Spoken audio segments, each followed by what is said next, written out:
Hello నమస్తే. నేను journalist Srinivas.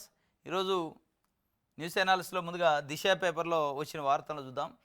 దిశలో బ్యానర్ ఐటము మెగా పెట్టుబడి 15,000 కోట్లట, 4,000 మందికి ఉపాధి అవకాశాలు. దావోస్లో కుదిరిన ఒప్పందం. పామాయిల్ ఫ్యాక్టరీ, బాటిల్ క్యాప్ తయారీ యూనిట్ ఏర్పాటుకు యూనిలివర్ మొగ్గట. కామారెడ్డిలో స్థలం కేటాయిస్తామన్న సీఎం రేవంత్ రెడ్డి. 500 కోట్లతో స్కై రూట్ ఏరోస్పేస్ ముందుకు వస్తుందట. ఇగో ఈయన మెగా కృష్ణారెడ్డి. ఇప్పుడు ముఖ్యమంత్రి రేవంత్ రెడ్డి గారు దావోస్ దాకా పోయి గవర్నమెంట్ డబ్బులు పెట్టుకొని స్పెషల్ ఫ్లైట్ ఆయన ఎంబట మంది మార్బలం పోయి ఎవరితోనో ఒప్పందం చేసుకోండు. మెగా కృష్ణారెడ్డి మన దగ్గర ఉన్నాడు, ఏడు చేసుకోవచ్చుగా, ఆయన దాకా పోవాలా? ఇదంతా పనికిమాలిన పనులు కాకపోతే అంటే వీళ్ళకి ఏమైనా సొంత ఎజెండాలు ఉంటాయని తప్ప. ఇదే మెగా కృష్ణారెడ్డి పైన గడిచిన 10 సంవత్సరాలుగా ముఖ్యమంత్రి కేసీఆర్ ఉన్నప్పుడు కాంగ్రెస్ పార్టీ, మిగతా చాలా పక్షాలు మెగా కృష్ణారెడ్డికి రాష్ట్రాన్ని దోచిపెడుతాడు, తెలంగాణ సంపద అంతా మెగా కృష్ణారెడ్డి తింటాడు అన్నారు. ఇప్పుడు ముఖ్యమంత్రిగా ఉన్న రేవంత్ రెడ్డి గారితో సహా. మరి అదే ముఖ్యమంత్రిగా రేవంత్ రెడ్డి గారు, శ్రీధర్ బాబు గారు ఆయన మధ్యలో కూర్చోబెట్టుకొని నువ్వే మాకు ముద్దు అంటున్నారు మెగా కృష్ణారెడ్డిని. 15,000 కోట్ల రూపాయలకు సంబంధించిన పెట్టుబడులకి అనుమతి ఇచ్చారట. కామారెడ్డిలో మీకు భూములు కూడా కేటాయిస్తామని చెప్పారు. అంటే వాళ్ళ కావుగా, వాళ్ళ సొంత భూములు అయితే కేటాయించారు. ప్రజల భూములు, ప్రభుత్వ భూమి అయినా ప్రజలదే కదా. ఇదనమాట వీళ్ళ నీతి. రాజకీయ నాయకులు ఎవడైనా ఇదే. ఏ పార్టీలో ఉన్నోడైనా అధికారంలో లేనప్పుడేమో వాడికి దోషి పెడతాడు, ఈయనకి దోషి పెడతాడు, మాకు ఇవ్వట్లేదు అన్నట్టు ఓ గందరగోళం చేస్తారు. అధికారంలోకి వచ్చాక మళ్ళీ వీరు చేసే పని కూడా అదే. వారికి దోషి పెట్టడం, అందులోంచి ఈరుకొని తీసుకుంటారు. వారికి 4 మూటలు ఇస్తారు, అందులో ఒక మూట ఇటు వస్తుంది. బీఆర్ఎస్ 10 ఏళ్ళు చేసింది ఇదే అని మీరే చెప్తారు. దోషి పెట్టిండు ఆ నుంచి కమిషన్లు తీసుకుంటుండని. మరి మీరు దానికోసం ఇవ్వాలి, మళ్ళీ అది కథ నడిపిస్తున్నట్టే కదా. ఇప్పుడు ఎవరు అంటున్నారు ఇది కథ? మెగా కృష్ణారెడ్డిని ఎట్లా రాణిస్తారో రాష్ట్రంలో. కానీ మొదదా 10 ఏళ్ళు దోషిపెట్టిన ఆయన అంటుండు కేటీఆర్. ఇది 15,000 కోట్ల రూపాయలు పెట్టుబడి అట, 4,000 మందికి ఉపాధి అట. 4,000 మందికి ఉపాధి ఏం కానీ వాళ్ళకైతే లాభాలు ఫుల్ వస్తాయి. ఈ ఉపాధి ఉట్టిముచ్చట అటెండర్లు జాబులు ఇస్తారు తెలంగాణ వాళ్ళకి. ఒకేసారి 3 విచారణ అట. ఫార్ములా ఈ కార్ రేస్ కేసులో నోటీసులు ఇచ్చేందుకు సిద్ధమవుతున్న ఏసీబీ కేటీఆర్తో పాటు అరవింద్, బిఎల్ఎన్ రెడ్డికి. ఇంకా బాలే కేటీఆర్ కథ. ఏసీబీ మళ్ళీ నోటీసులు ఇద్దట 3కి. అరవింద్ కుమార్ ఐఏఎస్కి, ఈఎన్సీ ఏవిఎల్ఎన్ రెడ్డికి, ఇంకోటి కేటీఆర్కి, బిఎల్ఎన్ రెడ్డికి, కేటీఆర్కి. 3 కూర్చోబెడతారట. 3 ఒక టేబుల్ దగ్గర కూర్చోబెట్టి ఇక అడుగుతురు, నువ్వు తినదేంది, నువ్వు తినదేంది, నువ్వు తినదేంది, ఇగో నీ కథ, నీ చిట్టా అని 3ది చిట్టా ఆడబెట్టి ఇక చెప్పు అంటారు. ఇక 3 ఒక దగ్గర ఉంటే అద్దం మొహం ఒక దగ్గర ఉంటే ఏమైతే తెల్ల మొహం వేయాలి. ఇక అప్పుడు తెలుస్తుంది కథ. నేను నికార్స్ అయిన ఆయన అంటుండు కేటీఆర్. ఒక్క పైసా అవినీతి జరగలేదు, నేను కేసీఆర్ బిడ్డని, తెలంగాణ బిడ్డని అంటుండు. కేసీఆర్ బిడ్డ అయితే ఫామ్ హౌస్ ల్యాండ్ నుంచి వచ్చి ఒక్క పైసా అవినీతి చేయింది, దీంట్లో చేసినా చేయలేదు పక్కన పెట్టు. పొద్దున్నైతే ప్రజాసేవనే. కవిత గారు, కేటీఆర్ గారు, హరీష్ రావు గారు, సంతోష్ రావు గారు, ఇంకొక గారు, ఆ రావు గారు, ఈ రావు గారు, వీళ్ళందరూ రోజు జనం కోసమే తిరిగా. యానొచ్చి వచ్చినాయి పైసలు. మరి 100,000 కోట్లు ఎట్టొచ్చినట్టు చెప్తే జనాలకు కూడా పాపం వాళ్ళు 6 కాలం కష్టపడ్డా తిండికి వేయాలట్లే. 6 కాలం కష్టపడ్డా సరైన బట్ట లేదు, సరైన తిండి లేదు, సరైన ఇల్లు లేదు. లేనివాళ్ళు ఇవాళ జనాభా ఉన్నారు. మెజార్టీ ప్రజలు అదే కష్టపడేటోళ్ళు. మరి మీరు పొద్దున్నలైతే ఏసీ కార్లు 2-3 కోట్ల రూపాయల కార్లలో దిగుతారు. ఎక్కడి నుంచి వస్తున్నాయి పైసలు? ఒక చెమట చుక్క కారకుండా, ఒక పైసా అవినీతి చేయకుండా పెద్ద పెద్ద ఫామ్ హౌజులు, 100,000 ఎకరాల భూములు, 1,000 కోట్ల రూపాయల డబ్బులు అనేది చెప్పాలి కదా. ఈ అవినీతి జరిగిందా, ఈ కేసులు, ఇది పక్కన పెట్టండి. నైతికంగా మీరు అది సమానం చెప్పాలి కదా ప్రజలకి. మేము నిజాయితీ కల్లోళ్ళం, పుచ్చలపల్లి సుందరయ్య గారి కంటే మేము నిజాయితీ కల్లోళ్ళం అంటే అది చెప్పాలి. మీరు తెల్ల కాగితం లెక్క చెప్పాలి, వైట్ పేపర్ లెక్క. చెప్తారా? ఎవరికన్నా దమ్ము ఉందా? ఏ రాజకీయ పార్టీ నాయకుడికి లేదు, ఎనీ పొలిటికల్ పార్టీ. ఇప్పుడు ఏదైతే అధికారం ఎలగబెడుతున్న పార్టీలు, అధికారం ఎలగబెట్టిన పార్టీలు, ఇవన్నీ ఉట్టి ముచ్చట్లు. ఇక 3 అయితే ఒకసారి కూర్చోబెడతారట. పేదల భూమిని కబ్జా చేస్తారా? కబ్జాదారులను కొట్టి బుద్ధి చెప్పిన ఎంపీ ఈటెల. గట్కేసర్లో నీ ఏకశిలా వెంచర్ సందర్శన. ఎంపీ వచ్చి ఏం పీకుదాడన్నారట. కబ్జాదారులకు 9 ఎకరాలు వచ్చిన ఐఏఎస్ అయ్యం కుమార్. చుట్టుపక్కల ప్లాట్ల విషయంలోనూ దౌర్జన్యం, అన్యాయానికి అడ్డంగా నిలుస్తున్న పోలీసులు, అధికారులు అండగా నిలుస్తున్నారు. సిగ్గుపడాలి, సీఎం సమగ్ర విచారణ జరిపించాలి, పేదలకు న్యాయం చేయాలని మల్కాజ్గిరి ఎంపీ ఈటెల రాజేందర్ గారు నిన్న పేదల భూములు కబ్జా చేసిందని ఒకళ్ళ కాడికి పోయారు. రియల్ ఎస్టేట్ వెంచర్ని నడిపేవాళ్ళ కాడికి పేదల భూములని గుంజుకొని వెంచర్ చేసిండట. ఆ పేదల భూములు ఎవరు ఇచ్చారో వాళ్ళకంటే అయోమ్ కుమార్ అని కలెక్టర్ తనం ఎలగబెట్టిండు ఒక ఆయన. ఆయన రోజు కేసులు చుట్టూ తిరుగుతుండు, కొన్ని వందల కోట్లు సంపాదించాడు. ఇగో ఇట్లాంటి బుద్ధి లేని పనులు చేసి సిగ్గుమాలిన పనులు. పేదోళ్ళ భూమిని తీసిపోయి ఎవడు వెంచర్ రోడ్డుకి కేటాయిస్తే వెంచర్ రోడ్డు కబ్జా చేసి వెంచర్ వేసి అమ్ముకునే. ఏంది కథ అంటే లోకల్ ఎంపీ గారు వస్తున్నా, ఎంపీకి చెప్పినంటే ఎంపీ వచ్చి ఏం బీగుతాడు అంటట. పళ్ళ లాగిచ్చిండు. వేయాలా వాస్తవంగా అంటే చట్టాన్ని చేతిలోకి తీసుకోకూడదు అంటారు, కానీ మరి ఏం చేయాలా? వాడు చట్టాన్ని కాదు చేతిలోకి తీసుకుంది. కలెక్టర్ ఐఏఎస్గా పనిచేసిన అయోమ్ కుమారు కలెక్టర్ చేతిలోకి తీసుకుని చట్టాన్ని అడ్డగోలు కూడా అయ్యే జాగిరి వాడు తాత జాగిరి లెక్క ఎవడికి పడితే వాడికి రాశా. వీడు వాళ్ళ అయ్యే జాగిరి తాత జాగిరి లెక్క వెంచర్లు వేసి జనాలకు అమ్మే. వాడు తీసుకుంటేనే చట్టానికి చేతుల్లోకి ఏం కాదు. ఎవరైనా అడ్డుపడితే చట్టానికి చేతిలో తీసుకుని అక్రమాలు అన్యాయాలు చేస్తున్న చట్ట వ్యతిరేకమైన పనులు కబ్జాలు చేసిన అడ్డుపడితే చట్టాన్ని ఎట్ట చేతిలో తీసుకుంటారు అంటారు.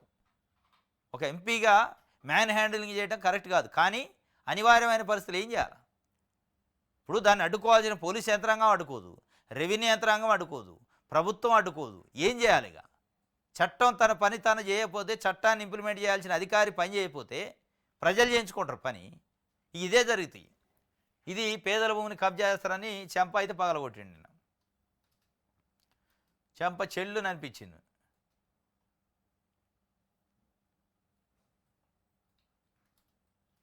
రైట్,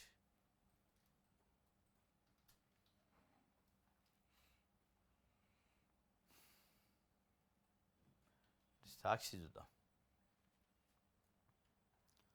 దద్దరిల్లిన దండకారణ్యం. ఛత్తీస్గఢ్ ఒడిశా సరిహద్దులో భారీ ఎన్కౌంటరు. 16 మంది మావోయిస్టుల మృతుల్లో కేంద్ర కమిటీ సభ్యుడు కూడా చలపతి అని ఉండట కీలక నేతలు ఉన్నట్లు ప్రచారం. మొన్న మధ్యనే వారం 10 రోజుల క్రితం కాంకేర్ ఎన్కౌంటర్ జరిగింది. పెద్ద నష్టం జరిగింది మావోయిస్టులకి. మళ్ళీ నిన్న ఛత్తీస్గఢ్ ఒడిశా సరిహద్దుల్లో 16 మందిని ఎన్కౌంటర్ చేశారు. అమిత్ షా 3-4 రోజుల క్రితమే చంద్రబాబు నాయుడు గారి ఇంట్లో విందు చేసిండు. ఏపీ పర్యటనకి ఎన్డీఆర్ఎఫ్ ఏదో కార్యక్రమం ఉంటూ వచ్చిండు. మరి ఆ విందు సమావేశాలు ఆయన చర్చించుకున్నారా మావోయిస్టులు ఏరియాలో లేత లాభం లేదని మొత్తానికైతే ఆయన వచ్చిపోయిండు. కథం లేపేశారు 16 మందిని. ఇది ఒక వార్త. ఇక 15,000 కోట్ల పెట్టుబడులట.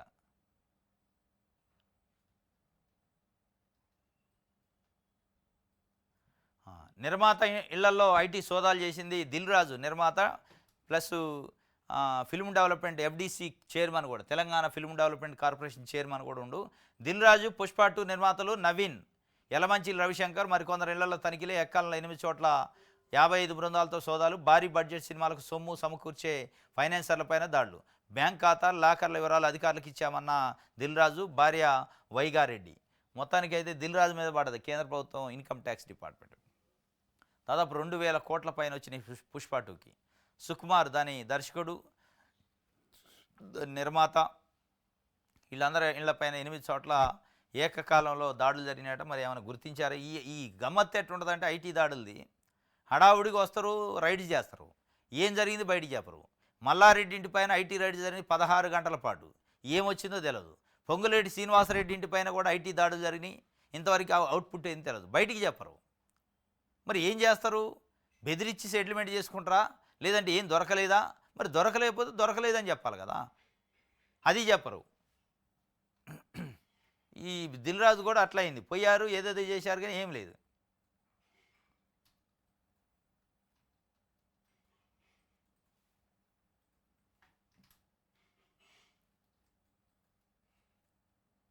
ఇంకోటి దిల్ రాజేనా ఆయన ఇట్లనే. ఇది సాక్షికి సంబంధించి. నమస్తే తెలంగాణ. సర్కారుపై పోరు, దద్దరిల్లే ఊరు. సర్కారు పైన పోరు లెక్క అయింది. నిన్నటి నుంచి గ్రామ సభలు స్టార్ట్ అయినాయి. మామూలుగా లేదు. కాంగ్రెస్ పార్టీ నాయకులు బయటికి వెళ్ళటట్లేదు, ఎక్కడికక్కడికే దద్దరిల్లిపోతుంది, గగ్గోలు పెడుతున్నారు. ఎక్కడెక్కడ ప్రజలు రానిట్లా బయటికి. ఏంది మా సంగతి, ఏంది మాకు ఇత్తనం ఏంది, నువ్వు ఇస్తుంది ఏంది, రేవంత్ రెడ్డి మాటలు ఏం చెప్పిండు, చేతలు ఏం చేస్తానని అడ్డుకుంటున్నారు. ఇక్కడ ఈయన భువనగిరి ఎమ్మెల్యే అనిల్ కుమార్ రెడ్డి, కుమ్మం అనిల్ కుమార్ రెడ్డిని చుట్టూ మహిళల చుట్టూ ఏంది మాకు ఇత్తనాలు 2,500 ఏది, బతుకమ్మ చీరల బాయ 2,500 బాయ, పెన్షన్ పెంచుతున్నాను పెంచవైతి, రైతు భరోసా రాకపోయా, రైతు రుణమాఫీ అందరికి కాకపోయా, ఇందరం ఇల్లు రాకపోయా అని చెప్పి ఎక్కడక్కడ గ్రామ సభలో ప్రజలు సంధించిన ప్రశ్నలు అయితే మామూలు లేవు. మళ్ళీ వీళ్ళు ఇచ్చేది కూడా చక్కగా లేదు. గ్రామ సభ అని పెట్టారు. ఆడ చదివే లిస్టులో అసలు అర్హులకు లేదట, అనర్హులకు పేర్లు ఉన్నాయట. ఇది ఎక్కడి నుంచి వచ్చింది, అసలు ఎప్పుడు అప్లై చేశారంటే సమాధానం లేదు. ప్రజాపాలన దరఖాస్తులని తీసుకొని 2023 డిసెంబర్లో, మరి ఆ ఎడిపోయినాయి అంటే ఎవడు చెప్పట్లే. మళ్ళీ ప్రత్యేకంగా గ్రామ సభలు అని పెట్టారు ఇప్పుడు. అందుకే ఈ ప్రశ్నలు అడుగుతున్నారు. అర్హులను వదిలేసి కాంగ్రెస్ నాయకులు చెప్పిన వారికి ఎందుకు ఎంపిక చేసిండ్రు? ప్రజాపాలనలో దరఖాస్తులు తీసుకున్నాక ఇప్పుడు గ్రామ సభలో మళ్ళీ ఎందుకు? ప్రజాపాలనలో రేషన్ కార్డుల కోసం ప్రత్యేకంగా తీసుకున్న దరఖాస్తులు ఏమైనాయి? అసలు రేషన్ కార్డు కోసం దరఖాస్తులు ఎప్పుడు తీసుకున్నారు? ఏ లెక్కన ఎంపిక చేసిండ్రు? గుంట భూమి, ఆస్తిపాస్తులు లేకున్నా ఈ ప్రభుత్వ పథకాలు మాకెందుకు వర్తించవు? కాంగ్రెస్ నాయకులు కార్యకర్తల లబ్ధిదారుల మాలాంటి వాళ్లకు గతి ఏం కావాలి? గ్యారంటీలు ఏమైనాయి? పెన్షన్లు ఇంకెప్పుడు ఇస్తారు? తులం బంగారం ఏడబోయింది? రైతు భరోసా ఎందుకు ఇస్తలేదు? రుణమాఫీ ఏది? మహాలక్ష్మి పైసలేవి? ఇంధనం మిల్లు ఎవరికి ఇస్తున్నారు? ఉత్తిత్తి సర్వేలు ఎందుకు ఎందుకు మోసం చేస్తానని ప్రజలు ఎక్కడెక్కడికి అడ్డుకున్నారు. వాస్తవం ఇవన్నీ కూడా సూటిగా రేవంత్ రెడ్డి గారికి ప్రశ్నలు అయ్యి ప్రభుత్వానికి. నిజంగానే మీరు చెప్పే పెంచుతున్న పెన్షన్లు అయ్యి, తులం బంగారం ఏది? రైతు భరోసా ఏది పెంచుతున్నది? కొత్త పెన్షన్లు అయ్యి, కొత్త రేషన్ కార్డులు అయ్యి, ఇంధనం మిల్లు అయ్యి ఏం చేస్తాను మీరు? దరఖాస్తులు ఆడావిడి తప్ప పని లేదు. ఇది సర్కారు పైన దద్దరిల్ని అట ఊర్లే గ్రామ సభల్లో పెళ్లి బిక్కిన జనాగ్రహం. ఎప్పటికైనా అర్థం చేసుకోవాలి కాంగ్రెస్ పార్టీ ప్రభుత్వం. ప్రజలు ఏమనుకుంటున్నారు కాంగ్రెస్ పార్టీని గురించి? ఏ నమ్మకంతో ఓట్లు వేశారు? మనం ఏం చేస్తాను? ప్రజల ఆగ్రహం ఎందుకు వస్తుంది? మనం చేస్తున్నామా? చేసేది వాళ్ళకి నచ్చుతుందా? అసలు మనం ఏం చేస్తున్నాం? వాళ్ళు ఏం అడుగుతున్నారు? వాళ్ళ మైండ్ ఎట్టుంది? మన మైండ్ ఎట్టుంది? మనం చేస్తుంది మనకు నచ్చితే సరిపోద్దా, ప్రజలకు నచ్చాలనా అనే విషయాలపైన క్లారిటీ తీసుకోవాలి. ఏది కూడా పూర్తిగా అసంపూర్తిగా చేస్తానో పూర్తి చేయట్లేదు. అది రైతు రుణమాఫీ లాంటిది. రైతు రుణమాఫీ గురించి కూడా అడుగుతున్నారు రైతులు గ్రామ సభల్లో. రైతు భరోసా గురించి అడుగుతున్నారు, పెన్షన్ల పెంపు గురించి అడుగుతున్నారు, బతుకమ్మ చీరల గురించి, మహిళలకు ఇస్తున్న 2500 గురించి ఏది సమాధానం లేదు. అవి చెప్పలేక ఎమ్మెల్యేలు ఎక్కడెక్కడ దాక్కొని పోవాల్సి వస్తుంది నెలదేతలు చూసి. నల్గొండలో గుండాగిరి, బీఆర్ఎస్ మాజీ ఎమ్మెల్యే కంచర్లపై కాంగ్రెస్ దాడి చేసిందట. కుర్చీ విసిరేసి మరీ వీరంగం. సొమ్మసిల్లిన భూపాలరెడ్డి పక్కా పథకం ప్రకారమే దాడి. మున్సిపల్ చైర్మన్ డైరెక్షన్లోనే జరిగింది. పోలీసులు ప్రేక్షపాత్ర, ఉల్టా బీఆర్ఎస్ నాయకుల అరెస్టు. కంచర్లను ఇతర నేతలను నాంపల్లి పోలీసులను తరలింపు. ఫోన్ చేసి మరీ పరామర్శించిన కేటీఆర్. కాంగ్రెస్ దాడిపై ఆగ్రహం. ఈయన కంచర్ల భూపాలరెడ్డి మాజీ ఎమ్మెల్యే నల్గొండ నుంచి. నిన్న వాళ్ళ పార్టీ ఆఫీసులనే గూండాగిరి చేశారట కాంగ్రెస్ వాళ్ళు వచ్చి. కుర్చీలు విసిరేశారట అక్కడ మున్సిపల్ చైర్మన్ ఆదేశాల మేరకని ఒక వార్త రాశారు. గులాబీ జెండా చూస్తేనే వణుకుతున్నారు. కోమటిరెడ్డి సోయి లేని ఆదేశాలతోనే అరెస్టులు. కాంగ్రెస్ దాడిపై మండిపడ్డ మాజీ మంత్రి జగదీష్ రెడ్డి. ఫ్లెక్సీలు చించేయడం వల్ల బీఆర్ఎస్ నష్టం జరిగింది, కానీ దాని గురించి అడిగేందుకు బీఆర్ఎస్ నేతలు మున్సిపాలిటీకి వెళ్ళారు. మరి కాంగ్రెస్ వారికి అక్కడికి వెళ్లాల్సిన అవసరం ఏంటి? పోలీసుల రాజ్యం అమలు చేస్తామంటే కష్టం అవుతుంది. ఇది నల్గొండ జిల్లా అని గుర్తుంచుకోవాలి. మర్యాదపూర్వకంగా వారికి విజ్ఞప్తి చేస్తున్నా. నల్గొండ జిల్లా ప్రజల తిరుగుబాటు ఎలా ఉంటుందో ప్రపంచానికి తెలుసు అని జగదీష్ రెడ్డి చెప్తున్నారు. వెంకటరెడ్డిని సంతృప్తిపరిచేందుకే సోయి లేకుండా ఆయన ఇచ్చిన ఆర్డర్ను అమలు చేయడం సరికాదు. జిల్లా అధికారులకు చెబుతున్నా, వెంకటరెడ్డి ఏది పడితే అది ఆర్డర్ ఇస్తే వాటిని అమలు చేస్తే మీరు ఇబ్బందులు పడతారు. వెంకటరెడ్డి మంత్రి కావచ్చు, కానీ సోయి లేకుండా ఒరిజినల్గా ఉండే స్పృహ లేకుండా ఆయన ఇస్తున్న ఆదేశాలను అమలు చేస్తే ఇబ్బందులు తప్పవు. దయచేసి ఆలోచించి విజ్ఞతతో పనిచేయాలి. వాళ్ళు రైతు నిరసన దీక్ష అని ఒకటి పెట్టారు, పోరుబాట ఏదో బీఆర్ఎస్ వాళ్ళు. దానికి సంబంధించి ఫ్లెక్సీలు ఏర్పాటు చేశారట. ఆ ఫ్లెక్సీలు వచ్చి మున్సిపల్ డిపార్ట్మెంట్ వాళ్ళందరూ జింపారు. ఎందుకు? కోమటిరెడ్డి ఆదేశాల మేరకు. ఈడ బీఆర్ఎస్ పార్టీ ఫ్లెక్సీ కనపడటానికి వీల్లేదని. ఆ చింపితే తీసేసినందుకు మున్సిపల్ అధికారులను పోయి అడగడానికి పోయారు. మీకేమి నొప్పి? వాళ్ళు ఏదో చెప్తారు కదా, ఇక గవర్నమెంట్ ఆదేశాలు ఎట్టున్నాయని. అక్కడ పోలీసు వాళ్ళని పంపి అడగడానికి వచ్చిన వాళ్ళపైన పోలీసు వాళ్ళు సమక్షంలో కాంగ్రెస్ పార్టీ నాయకులు దాడి చేశారు. ఇది ప్రజాస్వామ్యం? అరే బీజేపీ నాయకుడు ఢిల్లీలో ప్రియాంక గాంధీ బొగ్గలు లెక్క నేను రోడ్లు చేస్తానంటే ఇక్కడ బీజేపీ పార్టీ ఆఫీస్ మీద యూత్ కాంగ్రెస్ పోయి దాడి చేద్ది. అంటే ఇంకో పార్టీ ఆఫీస్ మీద ఇంకోటి పోయి దాడి చేయటం, ఒక పార్టీ ఆఫీస్ మీద ఇంకో పార్టీ ఓడి పోయి దాడి చేయటం సంస్కారమా? ఏ రకంగా సంస్కారం అయింది దాడులు చేయటం? ఇట్లా దాడులు సంస్కృతి మంచిది కాదు. అది ఏ పార్టీ అయినా. ప్రజాస్వామ్యంలో ప్రజాస్వామ్యయుతంగా ప్రశ్నలు ఉండాలి తప్ప భౌతికమైన దాడులు ఉండకూడదు. భౌతికమైన దాడులు నిజంగానే స్టార్ట్ చేసి అదే ఉంటే దానికి ఒక ఎండ్ ఉండదు. ఆ ఎండు ఉండకపోగా రాజకీయాలు కాకుండా దాన్ని వేరే వేరే దానికి కూడా వాడుకునే అవకాశం ఉంటుంది. అసాంఘిక కార్యకలాపాలు ప్రబలే అవకాశం ఉంటుంది. అది అధికారంలో ఉన్న పార్టీకి ఇంకా సహనం ఎక్కువ ఉండాలి. ఇలాంటివి చేయకూడదు. పద్మారావు గౌడ్కి గుండెపోటు వచ్చిందట. అత్యవసరంగా చికిత్స అందించిన వైద్యులు ఆరోగ్యం నిలకడగా ఉన్నదని వైద్యులు చెప్పారు. ఫోన్లో పరామర్శించిన కేసీఆర్, కేటీఆర్. ఎవరూ ఆందోళన చెందొద్దని పద్మారావు గౌడ్ చెప్పిండు. ఆయన వేరే టూర్లో ఉండు, డెహ్రాడూన్ టూర్లో ఉండు. అక్కడ అకస్మాత్తుగా గుండెపోటు వచ్చిందట. వెంటనే హాస్పిటల్కి తీసుకుపోయి స్టంట్ వేశారట. ఇప్పుడు బాగానే ఉండట. దానికి సంబంధించిన ఒక వార్త ఇచ్చారు. ఎమ్మెల్సీ కవితపై దుష్ప్రచారం చేస్తారట. ఫోటో మార్పింగ్తో ట్రోలింగు, కారకులపై కఠిన చర్యలు తీసుకోవాలి. మహిళా కమిషన్కు జాగృతి ఫిర్యాదు. జాగృతి అధ్యక్షురాలు ఎమ్మెల్సీ కల్వకుంట్ల కవితపై సోషల్ మీడియా దుష్ప్రచారం జరుగుతుందని, దీనికి కారణమైన వారిపై కఠినమైన చర్యలు తీసుకోవాలని మహిళా సంఘాలు డిమాండ్ చేస్తున్నాయి. అరవింద్ అన్న ఆర్మీ ఐడి పేరుతో గత 2 రోజులుగా ఈ దుష్ప్రచారం జరుగుతున్నదని, ఎమ్మెల్సీ కవిత ఫోటో మార్పింగ్తో ట్రోలింగ్ చేస్తున్నారని ఆగ్రహం వ్యక్తం చేశారు. కవిత ప్రతిష్టకు భంగం కలిగేలా పోస్టులు ఉన్నాయని మండిపడ్డాయి. మంగళవారం జాగృతి రాష్ట్ర నాయకురాలు కవిత మేరు ఆధ్వర్యంలోనే బృందం మహిళా కమిషన్ చైర్మన్ శారదాను కలిసి ఫిర్యాదు చేసింది. మహిళా కమిషన్ కలిసిన వారిలో కట్ట అనుష, మురారి స్మృత, కోటేష్ గౌడట, విజయ, శైలజ ఇల్లు ఉన్నారట. అంటే ఎమ్మెల్సీ కల్వకుంట్ల కవిత పైన ఫోటోలు మార్పింగ్ చేసి ఆమె పరువుకు భంగం కలిగిస్తారని వాళ్ళ ఆర్గనైజేషన్ సంబంధించి మహిళా సంఘం నాయకులు నిన్న మహిళా కమిషన్ చైర్మన్ కలిశారు. అది తప్పు. ఒకళ్ళు నిజంగా అట్లా చేస్తే ఒక ఆర్మీ ఫేక్ ఐడితోనే వస్తాయి 2 రోజుల నుంచి. ఇది అది పార్టీ పరంగా చూసుకోవాలి, ప్రజాస్వామ్యతంగా తీసుకోవాలి తప్ప ఇట్లాంటివి చేస్తే ఇక దేశంలో కవిత ఒక్కతే లేదు మహిళ, అందరి మహిళలకి ఇదే పరిస్థితి అవుతుంది. దాన్ని ఖండించాలి ప్రతి మహిళ. అంటే దానికి ఫుల్ స్టాప్ ఉండాలి కదా. ట్రంప్ యాక్షన్ షురూ అయింది. ఏంటిది అది? గ్రీన్ కార్డు రాని వలసదారులకు పుట్టే పిల్లలకు బర్త్ రైట్ సిటిజన్షిప్ రద్దు అయిందట. కథం అయిపోయా. ఇప్పుడు భారతదేశం నుంచి పోయి యూఎస్లో సెటిల్ అయిన వాళ్ళు ఉన్నారు చాలామంది. అక్కడ సెటిల్ అయ్యి జాబ్ చేసుకుంటా పెళ్ళిళ్ళు అయి ఉన్నోళ్ళు పిల్లలు కంటారు కదా, అక్కడ డెలివరీ అయిందంటే ఇక అక్కడ సభ్యత్వం అనేది ఇప్పటిదాకా ఉండేది. అట్లా కుదరదు. ఇక్కడ అమెరికా పౌరుడు అయ్యుండి పిల్లల కంటేనే అక్కడ పౌరుడు అవుతారు ఆ పిల్లోళ్ళే. ఇక్కడ నుంచి పోయి ఉద్యోగం కోసం పోయి వలస పోయి అక్కడ ఉండి పిల్లలు కానీ అమెరికా పౌరసత్వం కావాలంటే ఇయ్యం, అది రద్దు చేసి పడేసిండు. ఆటోమేటిక్గా బర్త్ బేస్డ్గా వచ్చే సిటిజన్షిప్ను రద్దు చేసిండు. బర్త్ బేస్డ్గా కదా, బర్త్ బేస్కి ముందు పేరెంట్స్ స్టేటస్ ఏంది అనేది చూస్తారట. అది రద్దు చేయడం వల్ల ఇలా ఇండియా నుంచి పోయిన చాలా కుటుంబాలు గందరగోళంలో పడతాయి. అంటే గ్రీన్ కార్డు వచ్చిన వాళ్ళకి ఏం కాదు, కానీ గ్రీన్ కార్డు రాకుండా పిల్లలు కానీ అమెరికన్ పౌరసత్వం వద్ద అనుకున్న వాళ్ళకి కొరడా జులిపించిండు, కత్తి పెట్టి నరికేసినట్టు చెప్తుండే. కత్తి పట్టుకుండా ఆయన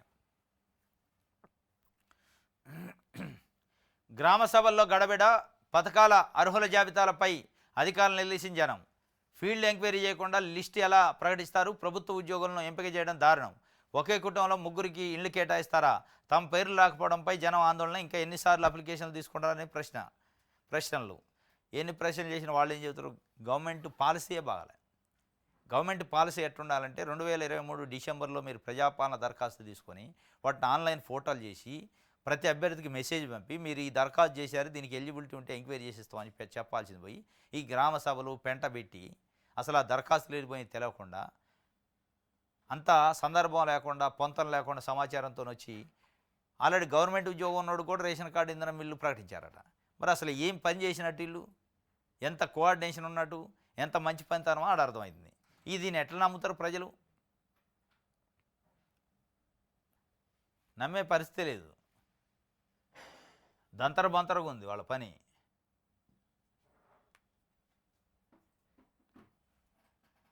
జన్మత పౌరసత్వం రద్దు చేసిండు ట్రంప్. ఒక సెన్సేషనల్ డెసిషన్ తీసుకుండు. గందరగోళం గరంగారం. రాష్ట్ర వ్యాప్తంగా మొదలైన గ్రామ సభలు మొత్తం గందరగోళమే. ప్రభుత్వం గందరగోళంలో ఉంది, జనాల గందరగోళం చేస్తున్నారు. ఏం జరుగుతుందో తెలియట్లే పాపం.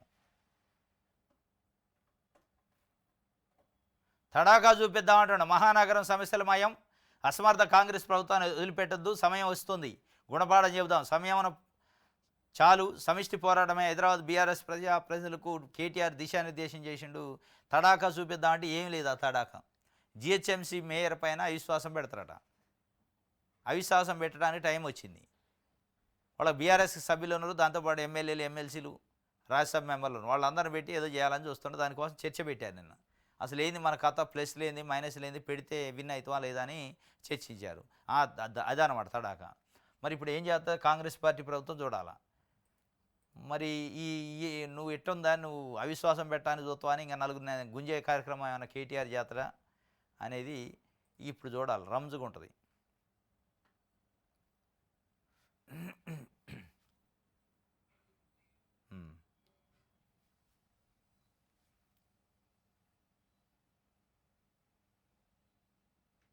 విశ్వవిద్యాలయాలు కేంద్రం గుప్పిట్లోకి పోతున్నాయంటే యూజీసీ ముసాయిదా అభ్యంతరకరం.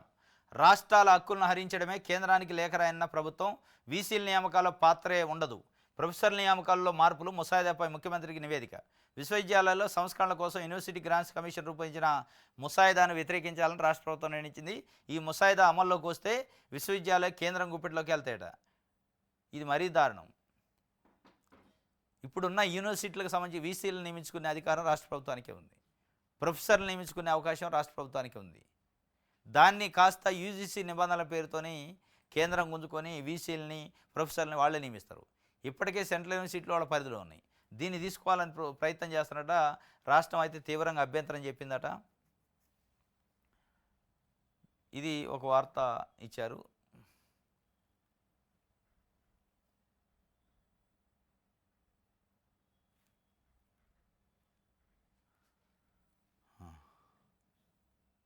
ఈనాడు చూద్దాం. రైట్. హైదరాబాద్లో ఐటీ సోదాల కలకలం ఏముంది, చేశారుగా.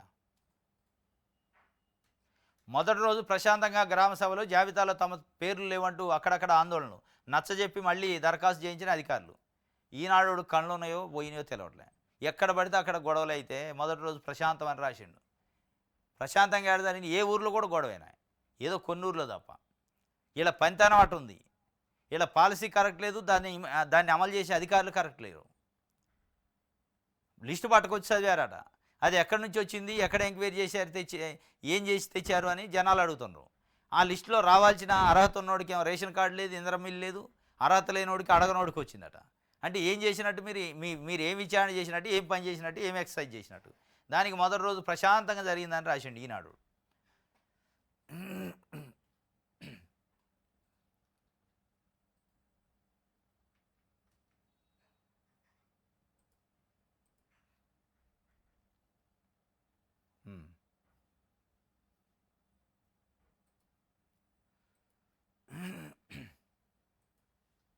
రైతులను తక్షణమే విడుదల చేయండి. లగచర్ల కేసులో హైకోర్టు ఆదేశం జారీ చేసింది. దాదాపు 60 రోజుల నుంచి జైల్లో ఉంటున్నారు లగచర్ల బాధితులు. పాప రైతులు. వాళ్ళని నిన్న హైకోర్టు రిలీజ్ ఆర్డర్ ఇచ్చింది. ఇమీడియట్గా మీరు వాళ్ళని రిలీజ్ చేయాల్సిందే అని చెప్పి రైతుల్ని. మళ్ళీ వీళ్ళేం మాది ప్రజాపాలన, రైతు ప్రభుత్వం, ఇందరమ్మ ప్రభుత్వం అంటారు. తీసిపోయి 60 రోజులు జైల్లో పెట్టారు. హైకోర్టు చెప్పిందాక కూడా లేదు, సోయి లేకుండా చేశారు. ఇది ఈనాడుకు సంబంధించి.